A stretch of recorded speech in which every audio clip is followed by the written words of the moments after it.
우리가 신앙생활 하다 보면요, 우리의 어떤 신앙에 무엇인가 깨달음을 주고 또 은혜를 주는 그런 단어들이 있어요. 오늘도 예배 드리면서 그 단어가 하나 생각났습니다. 우리 장로님 기도하시는데 예수가 우리의 중심이 되신다, 그런 고백하셨는데 참 그 고백이 은혜가 되더라고요. 우리의 예배의 중심은 예수 그리스도이신 줄 믿습니다. 말씀을 전하고 선포하면서도 예수님이 우리의 중심이 되시는 줄 믿고 또 예배를 준비하지만, 설교자로서 가끔 저의 개인적인 부족함, 또 연약함, 또 준비되지 못함으로 주저함이 있을 때가 있어요. 예수님이 우리의 분명히 믿음의 중심이 되시지만 또 믿는 구석도 있습니다.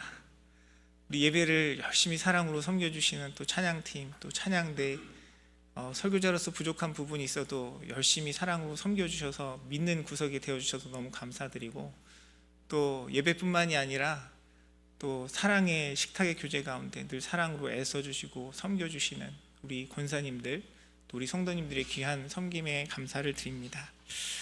오늘 함께 봉독한 말씀을 가지고 마스터키라는 제목으로 주님의 은혜를 함께 나누기를 원합니다.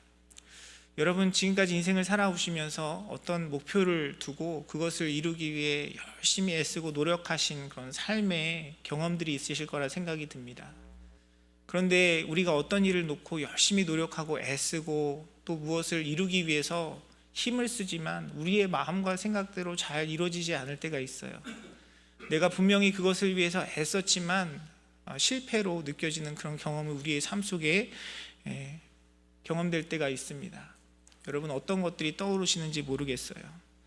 어떤 분들은 자식을 키우는 것을 인생의 목표로 삼고 열심히 수고하고 애쓰고 헌신을 했지만 자녀들의 삶이 내가 그림 그리고 내가 목표했던 인생대로 잘 이루어지지 않는 것을 경험하신 분들도 계실 거라 생각이 듭니다. 내가 비즈니스를 위해서, 어떤 직업적인 성취를 위해서 열심히 정말 땀 흘리고 애썼는데 내가 목표했던 바, 내가 기대했던 바가 이루어지지 않은 경험들을 하신 분들도 있으리라 생각이 듭니다. 내가 정말 한평생 먹지 않고 쉬지 않고 쓰고 싶은 거 쓰지 않고 애써서 열심히 부를 이루어왔지만 어떤 계기로, 어떤 환경적인 변화로, 어떤 사건으로 그것을 잃어버린 경험도 여러분들 중에는 아마 하신 분이 있으시리라 생각이 듭니다. 우리가 함께 오늘 말씀을 나누는, 우리가 계속해서 말씀을 나누었던 고린도 교회의 모습이 아마 바울에게는 그런 실패의 경험으로 기억될 수도 있을 것 같다는 생각이 들어요. 왜냐하면 우리가 앞에서 함께 나눈 것처럼 바울은 2차 전도 여행 중에 자신이 사용했던 그 시간의 절반 가까이 되는 시간을 고린도 교회에서 머물렀거든요. 거기서 머물면서 복음으로, 사랑으로 가르치고 섬겼는데, 그 고린도 교회의 모습을 보면 그렇게 애쓰고 헌신한 사역의 열매, 기쁨보다는 실망스럽고 낙심되고 실패처럼 느껴지는 모습들이 훨씬 더 많았던 것을 우리가 성경을 통해서 우리가 함께 나누었습니다. 바울은 고린도 교회 성도들을 향해서 정말 애정과 사랑을 가지고 있었던 것 같아요. 여러분, 연애하실 때 경험하셨겠지만 연애 편지 써보신 적이 있으리라 생각이 듭니다. 꼭 연애 편지가 아니더라도 뭔가 내가 사랑을 표현할 때 그 사랑의 정도를 나타내는 여러 가지 측정할 수 있는 기준이 되는 게 있잖아요. 그 중에 하나가 뭐냐면 양입니다. 양. 그렇죠? 네, 어떤 선물을 하는데도 돈을 많이 쓰면 좀 마음을 담았구나, 이런 생각이 들잖아요. 그리고 그런 경험이 있으신지 모르겠지만 사랑하는 사람을 위해서 학도 줬고 별도 줬고 해보신 적이 있으신지 모르겠습니다. 그런 거 하잖아요. 네, 한 10개 접으면 마음이 안 느껴져요. 한 1000개는 접어가지고 담아야 많이 사랑하는구나 느껴집니다. 연애 편지를 쓸 때도 그렇잖아요. 그냥 간단하게 메모 하나가, 말 한마디가 감동을 주기도 하지만요, 5장, 10장 이렇게 빽빽히 꼭꼭 눌러가지고 쓴 편지가 그 자체만으로도 감동을 주기도 하죠. 바울이 쓴 여러 서신서들이 있는데요, 그 서신서들 중에 가장 긴 축에 속하는 것이 고린도 전서입니다. 그들을 향하여 바울의 그 마음을 담은 그 모든 사건과 내용들을 담은 그 바울이 쓴 내용의 분량만 봐도 아마 고린도 교회를 깊이 사랑하지 않았나 하는 생각이 듭니다. 그리고 고린도 교회를 향한 바울의 그 표현들을 보면요, 바울은 마치 진짜 연애 편지 쓰는 것처럼 고린도 성도들을 향해서 고백했어요. 너희가 내 마음에 있다라고 고백하고, 내 사랑하는 형제들아 수없이 반복하면서 그 고린도 전서에 자신의 마음을 담았습니다. 그럼에도 불구하고 고린도 교회가 지금 나타내고 있는 그 열매, 모습은 교회 안에 여러 가지 분열과 분쟁의 모습, 세대와 문화 간의 갈등, 그리고 이기주의와 개인주의, 이런 모습들이 계속해서 나타나는 거예요. 그리고 뿐만 아니라 성적인 부도덕, 또 우상 숭배와 음식에 대한 내용들, 또 영적인 교만, 그리고 우리가 아직 나누진 않았지만 15장 후반에 가면요, 부활에 대한 회의, 이런 생각들도 가지고 있어요. 하나님께서 은사를 주셨는데 그 은사를 남용하면서 무실수함을 경험했고, 외식하는 신앙을 통해서 하나님께서 주시는 은혜에 대한 감사와 기쁨의 열매보다는 여러 가지 갈등과 문제들을 안고 있는 것이 고린도 교회의 모습이었습니다. 바울이 인간적으로 개인적인 마음으로 생각을 했다면 아마 그들이 보이는 모습 속에서 많은 절망감과 실패감을 느꼈을 거예요. 내가 그 교회에서 쓴 시간이 얼만데, 내가 그들을 향해서 뿌린 기도와 땀이 얼만데 그들의 열매가 결코 그것밖에 안 된다니, 참 내가 정말 헛수고하고 허튼 시간을 보낸 게 아닌가, 그런 절망감이 있지 않았을까 하는 생각이 듭니다. 고린도 전서의 말씀은 그러한 모든 문제, 갈등의 본질에 대해서 그것이 영적인 미성숙, 성령을 따라 살아가는 삶이 아니라 육체를 따라가는 삶이라고 이야기했고요, 그것에 대한 해결책, 그것에 대한 방안으로 사랑을 이야기한 것을 우리가 지난 시간까지 함께 나누었습니다. 믿음, 소망, 사랑, 이 세 가지가 너무 귀하고 영원히 있을 건데 그 중에 제일은 사랑이라 이야기하면서, 사랑은 오래 참는 거고, 사랑은 무례히 행치 않는 거고, 사랑은 시기하고 질투하지 않는 겁니다. 여러분이 믿음이 있다고 고백하지만 여러분의 그 모습은 사랑의 모습이 아닙니다. 성령님께서 주시는 사랑의 은사를 사모하십시오라고 권면하면서 그 답을 제시하고 있죠. 사랑하는 성도 여러분, 올해 우리 교회 표어가 뭐죠? 네, 아멘. 사랑이 최고다. 우리 교회 표어가 아니라 사실 성경이 우리에게 제시하는 답이 사랑입니다. 주님의 사랑으로, 그 사랑이 나의 삶 가운데 경험되어지고 그 사랑으로 서로 살아가며 살아가는 것, 그것이 우리 인생의 가장 귀하고 아름다운 일이고 하나님께서 주시는 우리의 해결책인 줄 믿습니다. 그런데 우리는 이 사랑이라는 이야기를 할 때 사실 기대와 또 기쁨보다는 절망감, 실패감을 느낄 때가 더 많아요. 그렇죠, 사랑이 중요하죠. 하나님은 사랑이시죠. 하나님의 사랑으로 우리를 사랑해야죠. 하지만 지금까지 나의 신앙의 모습, 내가 살아가고 있는 나의 현실의 모습을 돌아보면 사랑이 너무 어렵고요, 불가능한 것처럼 느껴지고, 뭔가 시도해보기도 전에 이미 실패감을 우리의 마음 가운데 줘요. 근데 바울은 사랑이 해결책이라고 이야기하면서 그 사랑이 해결책이다 라고만 말하는 것이 아니라, 그러면 우리가 어떻게 그 사랑을 이루어갈 수 있는지에 대한 방법도 오늘 본문의 말씀을 통해서 제시하고 있습니다. 결론적으로 이야기하면요, 우리가 그 사랑을 경험하고 그 사랑을 실천하고 그 사랑을 통하여 하나님께서 허락하시는 그 해결책을 경험하고 하나님께서 주시는 은혜를 누리기 위해서는 우리가 복음 앞에 서야 한다는 것을 바울은 다시 한번 강조하고 있어요. 오늘 함께 읽은 본문 말씀, 고린도전서 15장 1절의 말씀은 이렇게 이야기합니다. 형제들아, 내가 너희에게 전한 복음을 너희에게 알게 하노니 이는 너희가 받은 것이요 또 그 가운데 선 것이라 라고 말씀은 이야기하고 있습니다. 여러분 생각해 보십시오. 말씀드린 것처럼 바울은 2차 전도 여행 때 18개월이라는 시간을 고린도 교회에서 보냈어요. 긴 시간 복음으로 가르치고 훈련한 교회가 바로 고린도 교회입니다. 그리고 지금 우리가 함께 살펴보고 있는 것처럼 고린도전서 1장부터 14장까지의 그 편지의 내용을 통해서 믿음의 삶, 교회가 정말 어떻게 주님의 뜻 가운데 세워져야 할지 구체적이고 세세한 이야기들을 늘어놓았습니다. 결론을 짓고 마무리를 해야 될 이 시점에 바울은 다시 복음을 이야기해요. 누구에게 이야기하는 겁니까? 예수님을 모르는 사람들에게 이야기하는 것이 아닙니다. 예수님을 처음 믿는 사람들에게 이야기하는 것이 아니에요. 믿음으로 주님 앞에 성숙했다라고 생각하고 교사가 된다라고 생각하고 누군가를 가르쳐야 한다고 생각하는 사람들에게 바울은 다시 복음을 이야기하는 것입니다. 그러면서 바울도 이야기해요. 내가 너에게 전한 복음을 너에게 알게 하기를 원한다라고 얘기하면서 여러분들이 모르는 게 아닙니다. 제가 전하고자 하는 이 복음, 여러분에게 다시 강조하고 싶은 이 복음은 여러분이 모르는 것이 아니고요, 여러분이 이미 받은 것이고요, 여러분 이미 그 복음 가운데 살아가고 계십니다. 이 얘기를 하고 있는 것이죠. 그런데 왜 내가 예수님을 모르지도 않고 내가 예수님에 대한 믿음의 고백도 있고 뿐만 아니라 내가 믿음으로 살아간다라고 생각하고 있는데 왜 바울은 우리에게 다시금 그 복음에 대해서 이야기할까요? 내가 복음을 알고 믿는다는 그 고백 자체가 중요한 게 아니라 어떻게 믿고 어떠한 믿음의 자세로 그 복음을 대하느냐가 중요한 것임을 바울은 강조하면서 이야기하고 있습니다. 그러면서 2절 말씀에 그 복음에 대한 우리의 태도에 대해서 이야기하고 있어요. 2절 말씀은 이렇게 기록합니다.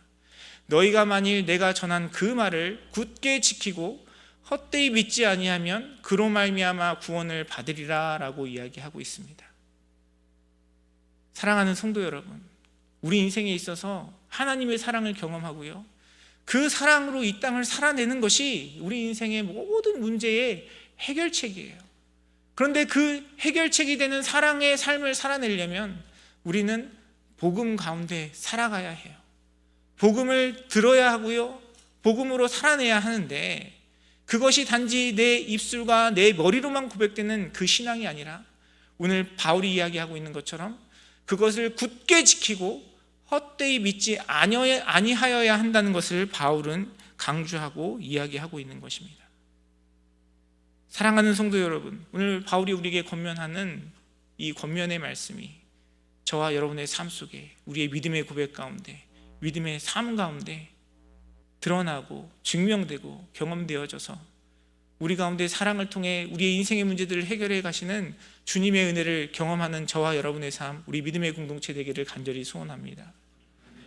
바울은요, 복음이 굳게 지켜져야 하는 것이라고 이야기합니다. 굳게 지키는 것. 여러분, 굳게 지키는 건 뭘까요? 바울이 전한 그 말, 그 복음, 그것을 굳게 지킨다는 것은 이 원어적인 의미를 보면 흔들리지 않는다는 것을 이야기합니다. 굳게 지키는 것은 흔들리지 않는 거예요. 여러분, 공원에 가시거나 국립공원이나 자연이 아름다운 그런 산에 가시면 큰 나무들을 보셨을 겁니다. 그 나무들이 굉장히 오래 살잖아요. 대부분 어떤 가축이나 짐승들 보면요, 사람보다 더 오래 수명을 가지고 있는 생물들이 별로 없습니다. 그런데 오랜 역사와 시간들 속에서 생명을 유지하는 것 중에 하나가 나무죠. 몇백 년이 아니라 천년, 수천 년의 시간을 보내는 그런 나무들도 있어요. 그런 나무들 보면 어떻습니까? 풍파와 가뭄과 여러 가지 자연재해 속에서, 심지어 화재 속에서, 산불 속에서도 흔들리지 않고 굳게 그 자리를 지켜요.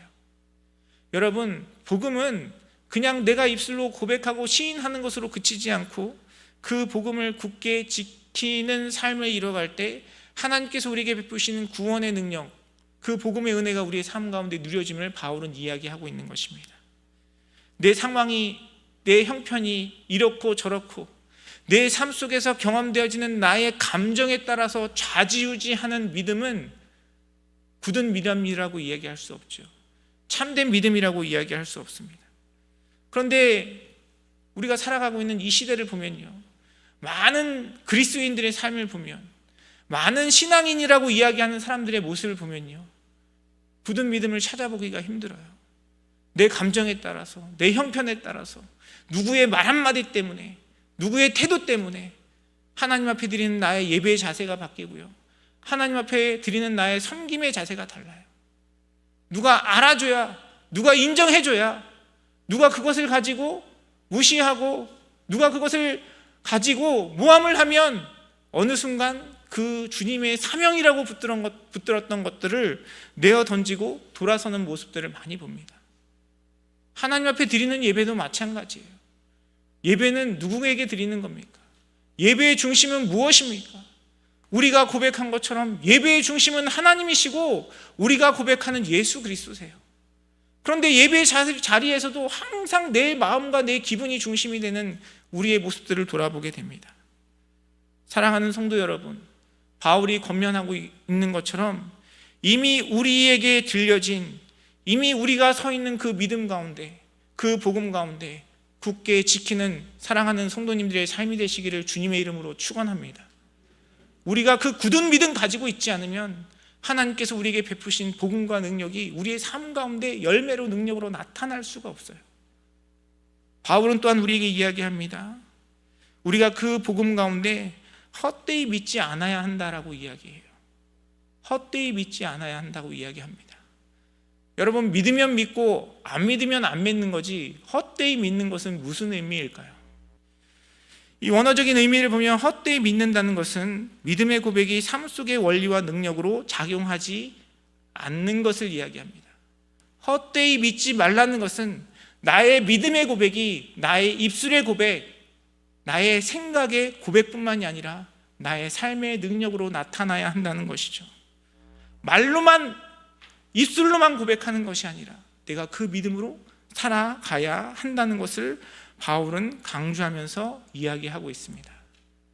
사랑하는 성도 여러분, 바울이 권면하고 있는 것처럼 우리에게 들려진, 이미 하나님께서 우리에게 주신 그 복음 가운데 그 복음을 굳게 지키고 헛되이 믿지 않는 믿음 속에서 하나님께서 허락하시고 인정하시는 복된 믿음의 자리에서는 사랑하는 성도님들의 삶이 되시기를 주님의 이름으로 축원합니다. 여러분, 구약 성경에 보면 룻과 나오미의 이야기가 나옵니다. 여러분 이미 잘 아실 거라 생각이 들어요. 나오미에게는 두 며느리가 있었어요.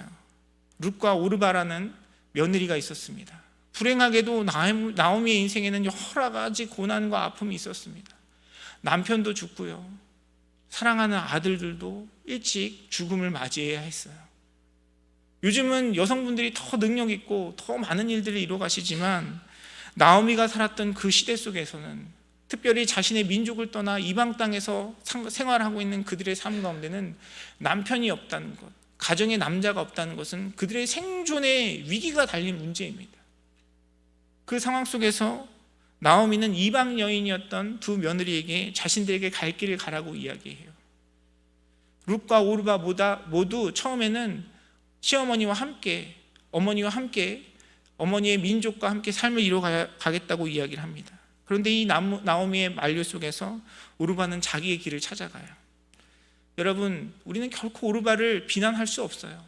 내 삶의 현실 속에서, 여러 가지 어려움 속에서 당장 내가 먹고 살기도 눈앞이 깜깜한 그 현실 속에서 연세가 드신 시어머니와 함께 그 여정을 떠난다는 것, 나의 민족을 떠나서 그 어머니와 함께 삶을 이뤄간다는 것, 여간 쉬운 일이 아닙니다.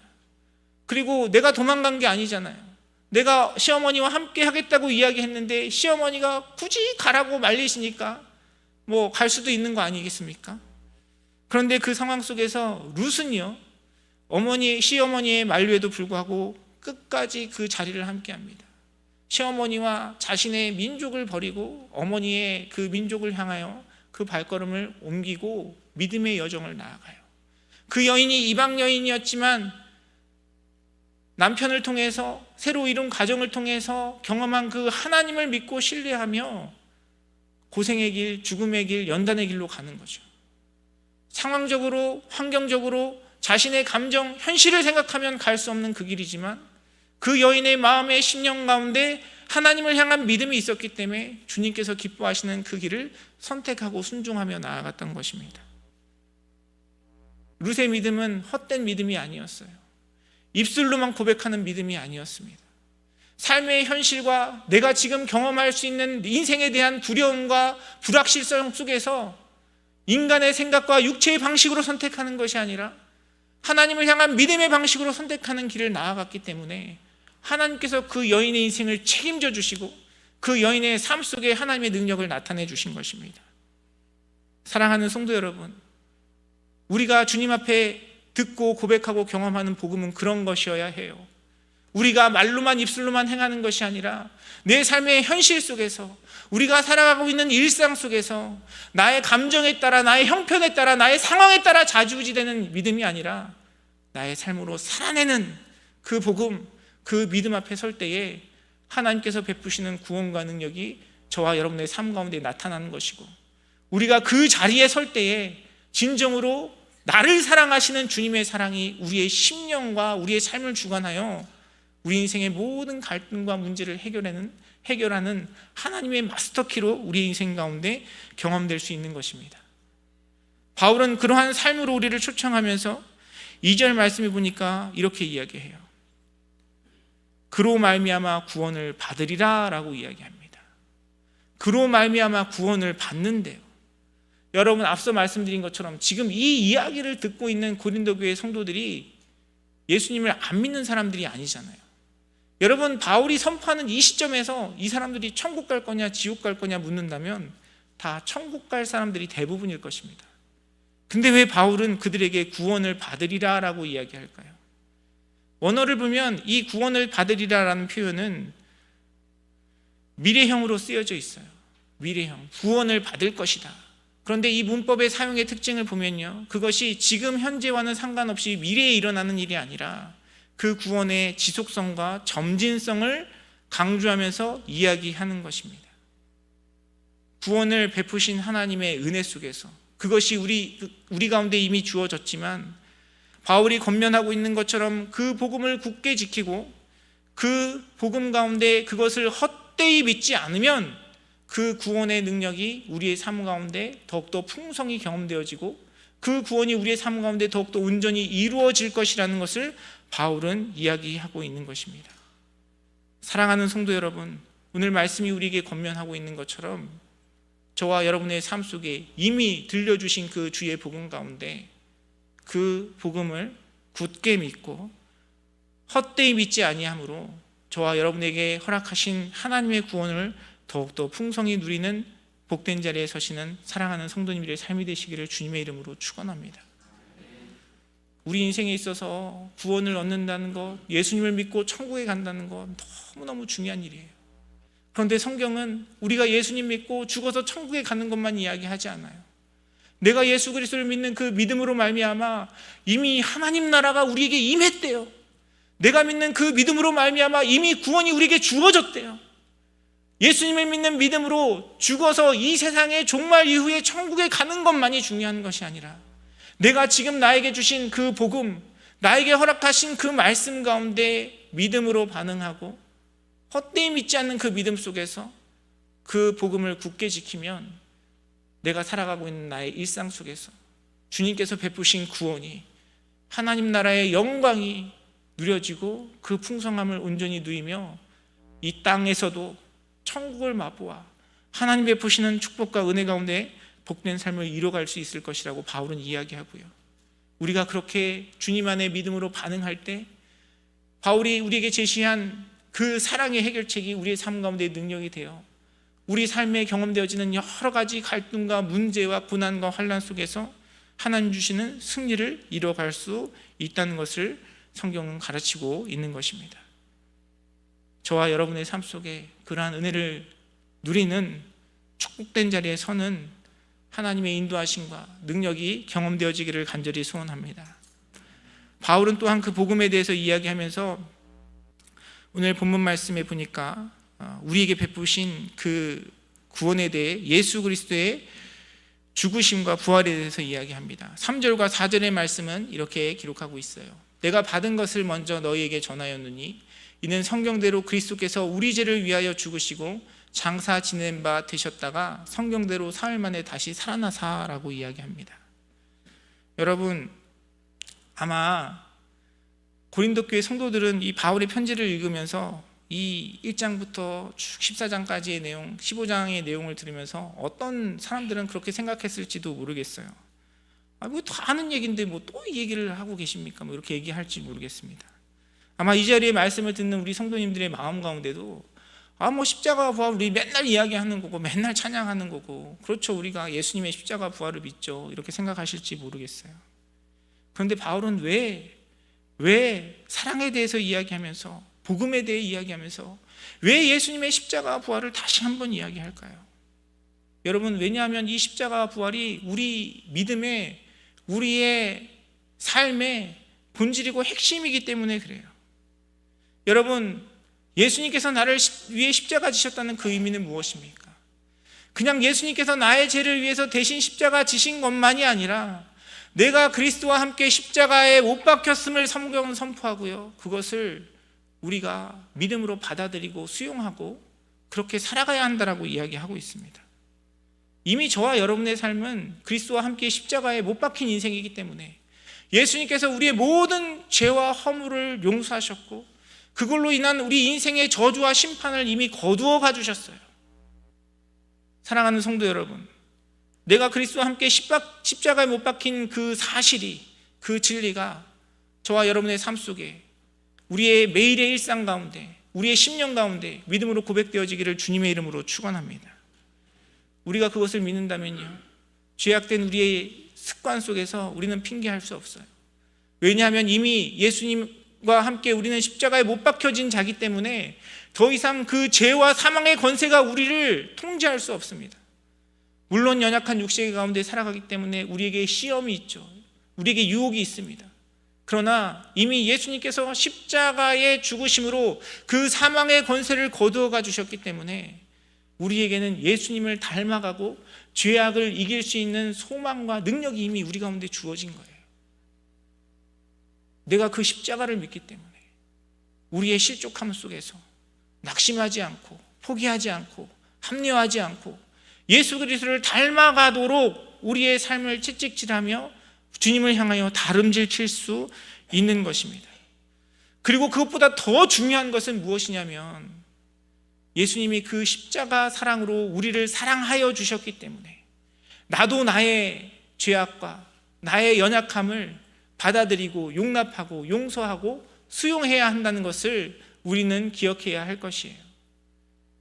사랑하는 성도 여러분, 제가 앞서 실패에 대해서 말씀을 드렸는데요, 안타깝게도 많은 분들이 자기 자신을 용납하고 용서하지 못하는 그 죄책감과 절망감, 실패감 속에서 살아가는 분들을 많이 봅니다. 예수님을 믿고 예수님의 십자가를 믿는다 하지만 여전히 자기 스스로 자기를 정죄하고 자기를 용납하지 않는 그 삶을 살아가시는 많은 분들을 봐요. 사랑하는 성도 여러분, 주님께서 나를 위해 십자가 지시고 내가 그리스도와 함께 십자가에 못 박혔기 때문에 저와 여러분의 인생을 향한 모든 책망과 모든 죄의 짐과 모든 저주는 이미 깨끗하여 진 줄 믿습니다. 나를 향한 주님의 그 사랑을 받아들이고 내 인생을 후회와 내 인생을 절망과 실패감이 아니라 예수 그리스도의 십자가로 말미암아 회복과 소망을 품고 주님 앞에 나아가는 복된 자리에 서시는 사랑하는 성도님들의 삶이 되시기를 주님의 이름으로 축원합니다. 또한 예수님은 나를 위해 십자가 지셨을 뿐만 아니라 부활하셨어요. 부활하신 예수님이 어디 계십니까? 부활하신 예수님이 어디 계세요? 하나님 우편에도 계시고요, 우리 안에 계세요. 내 안에 계세요. 부활하신 예수님이 우리와 함께 살아가세요. 우리는 부활하신 예수 그리스도를 내 마음에 모시고 살아가는 주님의 전이에요. 부활하신 예수님이 내가 이 땅에서의 삶을 마감하고 천국에 가서 그때만 나에게 영생을 주시는 것이 아니라 내가 예수 그리스도를 주로 고백하는 그 순간 이미 내 안에 자리 잡고 나를 주님이 거하시는 터전으로 삼으시고 나와 함께 살아가시는 겁니다. 그래서 내가 함부로 이야기할 수 없고, 그래서 내가 아무 말이나 할 수 없고, 그래서 내가 아무 곳에나 갈 수 없는 겁니다. 왜냐하면 주님이 생명으로 내 안에 살아가시기 때문에, 그리고 그 생명으로 내 안에 일하시기 때문에 우리는 그 주님의 생명과 함께 동행하며 주님이 원하시는 대로 우리의 믿음을 굳게 지키고 헛되이 믿지 않는 믿음으로 구원을 우리의 삶 가운데 더욱더 풍성히 이뤄갈 수 있는 겁니다. 우리의 삶 속에서 그것은 매일의 일상의 반복이고요, 훈련이고 연습이고 우리가 살아내야 하는 영적인 전투예요. 그래서 바울은 고린도 교회의 많은 문제들을 나열하면서 사랑이 답입니다 라고 이야기하고, 그 사랑을 이루는 삶을 위해서 다시금 복음을 이야기하며 우리를 위해 십자가 지시고 부활하신 예수 그리스도의 그 놀라운 축복을 선포하고 있는 것입니다. 사랑하는 성도 여러분, 예수님의 십자가와 부활이 그냥 2000년 전에 일어난 역사적인 사건이 아니라 나의 일상을 통해서, 나의 실패 가운데, 나의 좌절 가운데, 나의 낙심 가운데 날마다 새롭게 고백되어 나를 구원하신 주님의 그 십자가와 생명으로 주님과 동행하며 우리에게 허락하신 복음을 살아내는 복된 자리에 서시는 사랑하는 성도님들의 삶이 되시기를 주님의 이름으로 축원합니다. 바울은 또한 고백해요. 오늘 본문 말씀 5절부터 베드로, 12제자, 그리고 500여 명의 형제 자매뿐만 아니라 많은 사람들이 예수님을, 그 부활하신 예수님을 만난 사건에 대해서 이야기하면서 8절에 결과적으로 자신의 고백을 합니다. 맨 나중에 만삭되지 못하여 난 자 같은 내게도 보이셨느니라 라고 바울은 고백하고 선포하고 있습니다. 사랑하는 성도 여러분, 우리가 항상 입술로 찬양하고 고백하는 예수 그리스도의 복음, 주님의 그 사랑, 하나님의 은혜, 예수님의 십자가와 부활이 그냥 내 머릿속에 다른 사람들의 간증과 고백이 아니라 내 삶 속에서, 나의 심령 가운데, 나의 영혼으로 고백되어져야 해요. 바울은 지금 그 고백을 하고 있는 겁니다. 바울이 고백하고 있는 그 예수님은 베드로가 만났던 예수님이 아니에요. 12제자가 만났던 그 예수님이 아닙니다. 자신의 그 인생 가운데 찾아오셔서 자기를 만나주신 그 예수 그리스도에 대해서 고백하고 있는 겁니다. 여러분, 우리의 신앙도 마찬가지예요. 우리가 함께 모여서 예배드리며 찬양하면서 매일같이 예수 그리스도의 복음과 십자가에 대해 이야기하고 부활하신 예수님에 대해서 이야기하잖아요. 그런데 그 고백이 다른 사람의 고백, 성경의 인물들의 고백, 말씀을 전하는 목회자의 고백이 되어서는 안 돼요. 사랑하는 성도 여러분, 바울이 이야기하고 있는 것처럼 여러분에게 보여주신 예수 그리스도를 만나는 그 만남 속에서 여러분의 고백이 되시기를 주님의 이름으로 축원합니다. 그게 내 고백이 되지 않으면요, 나에게는 그 복음과 구원의 능력이 아무것도 나타나지 않는 거예요.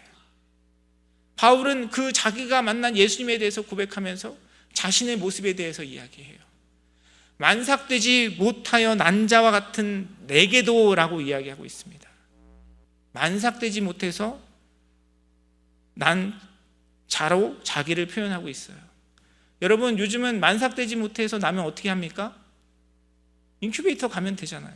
그렇게 큰 문제가 아닙니다. 근데 바울이 살았던 그 시대는요, 여러분, 이거는 생명과 직결되는 문제예요. 만삭되지 못했다는 얘기는 죽어서 태어났다는 얘기예요. 생명에 소망이 없다는 겁니다. 바울은 자신의 삶을 돌아보면서 하나님 앞에 죽은 자와 같은, 이미 죽었던 자기의 삶을 고백하고 있어요. 여러분, 많은 사람들이 성경에 좋아하는 인물, 위대한 인물 꼽으라 그러면 많은 분들이 바울을 꼽습니다. 여러분, 정말 바울은 엄청난 삶을 살았던 사람이에요. 자신의 세상의 모든 부귀와 영화를 버리고 주님을 위하여 자신의 삶을 내어드리고 핍박받고 고난받고 병든 그 삶을 살았던 자가 바울이에요. 여러분, 바울이 다른 사람들과 비교하고 자신의 삶을 돌아보면서 자랑하려고 할 것이 얼마나 많겠습니까? 근데 자기는 자신의 삶을 돌아보면 뭐라고 얘기해요? 만삭되지 못하여 난 자와 같대요. 그냥 태어나면서 죽은 자와 같은 자신의 모습을 이야기합니다. 이 고백의 의미가 뭐겠습니까? 사람들과의 비교가 아니라 거룩하고 영원하신 주님 앞에서 자신의 모습을 발견하고 주님을 만난 거예요. 그 고백이 있기 때문에 바울은 그의 입술이 열려 선포될 때마다 하나님의 은혜를 이야기하는 거죠. 내가 이렇게 열심히 하고, 내가 이렇게 헌신하고, 내가 이렇게 결단해서 내가 지금 이렇게 주님께 귀하게 쓰임받고 있습니다가 아니라 만삭되지 못하여 난 자와 같은 나의 삶 속에 주님이 찾아오셔서 주님이 은혜를 베풀어 주시고 주님이 나의 삶 가운데 이렇게 역사하셨습니다. 그것이 진정으로 예수님을 만난 자의 고백이고 믿음인 것이죠. 사랑하는 성도 여러분, 저와 여러분의 삶에도 이러한 고백이 있기를 간절히 소원합니다.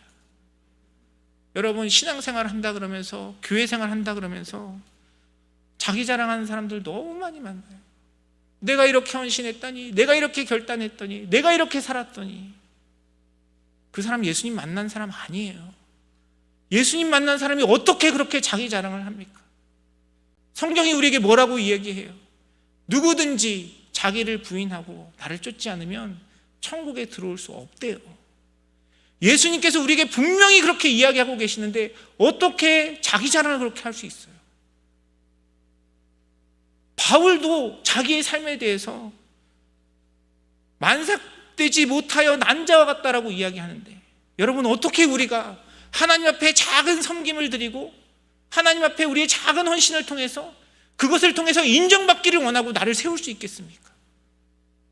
사랑하는 성도 여러분, 다른 사람들과의 관계 속에서 비교하고 나의 현실과 나의 감정에 이끌리는 신앙이 아니라 진리가 되시는 예수 그리스도 앞에, 만물의 창조주신 주님 앞에 나 자신을 발견하고 나를 찾아오신 그 예수님을 만나는 복된 자리에 서시는 사랑하는 성도님들의 삶이 되시기를 주님의 이름으로 축원합니다. 내가 그 주님 만나면, 내가 그 복음 경험하면, 그래서 나에게 주신 그 믿음과 말씀과 복음 가운데 굳게 서서 헛되이 믿지 아니하면 하나님의 구원이 우리의 삶 가운데 임해요. 주님이 우리에게 약속하시잖아요. 먼저 그 나라와 의를 구하라고 말씀하십니다. 그리하면 모든 것을 너희에게 더하시리라고 약속하고 계세요. 우리는 우리의 삶 속에 모든 것을 더하시는 하나님을 찾지만 정작 하나님과의 관계 속에서 먼저 그 나라와 의를 구하기보다는 내 감정이 앞서고 내 기분이 앞서고 내 필요가 앞서고 내 문제가 앞설 때가 너무 많아요. 사랑하는 성도 여러분, 바울이 권면하고 있는 것처럼 상황과 환경과 우리의 믿음에 좌지우지하는 믿음이 아니라 우리에게 이미 들려주신 그 복음 가운데 굳은 믿음 속에서 헛되지 않은 나의 삶으로 살아가는 그 믿음을 통해서 저와 여러분의 삶 가운데 이미 허락하신 하나님의 구원, 주님의 나라를 온전히 누리고 풍성히 누리시는 복된 자리에 서시는 사랑하는 성도님들의 삶이 되시기를 주님의 이름으로 축원합니다. 우리 인생은 끊임없는 고난과 고통과 갈등으로 채워져 있어요. 오늘 이 문제 넘어가면 또 다른 문제가 우리에게 다가오잖아요. 내가 오늘 이 문제를 놓고 주님 이 문제 해결해 주세요. 주님 해결해 주셨어요. 또 다른 문제 찾아오면 어떡할 겁니까? 여러분, 우리의 인생을 이끌어가는 것이 내 삶에 있는 문제가 되어서는 안 돼요.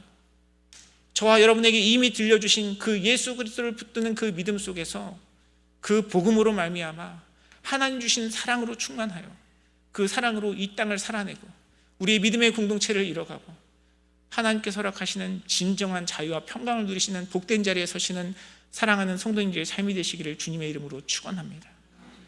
우리가 그 복음으로 무장하고 그 복음으로 살아내면요, 우리 인생에 어떤 풍파가 와도, 내가 그 복음으로 말미암아 주님의 사랑 안에 있으면 우리 인생 가운데 어떤 시련이 와도 성경이 이야기하고 있는 것처럼, 바울이 고백하는 것처럼 우리의 모든 삶 속에 하나님께서 허락하신 모든 일이 합력하여 선을 이룰 줄 믿습니다. 바울의 인생을 통하여 하나님께서 역사하셨던 것처럼 주님의 역사하심과 그 구원의 풍성함이 저와 여러분의 삶 가운데 경험될 줄 믿습니다. 요셉의 삶도 성경이 그렇게 이야기하잖아요. 그가 억울함을 당하고 핍박을 당하고 모함을 당하고 억울하게 종살이했지만 그의 인생이 형통하였대요. 사랑하는 성도 여러분, 오늘 바울이 우리에게 권면하고 있는 그 말씀처럼 우리가 우리에게 이미 들려진 그 복음 굳게 붙잡고 그 믿음 안에 헛되이 믿지 않는 믿음으로 예수 그리스도의 부활과 그 십자가에 동참하여 하나님 베푸시는 그 구원의 풍성함, 하나님 나라의 영광을 누리고 경험하고 체험하며 또한 그것을 증거하고 나누는 복된 삶을 이뤄가는 저와 여러분의 삶, 우리 믿음의 공동체 되기를 주님의 이름으로 축원합니다.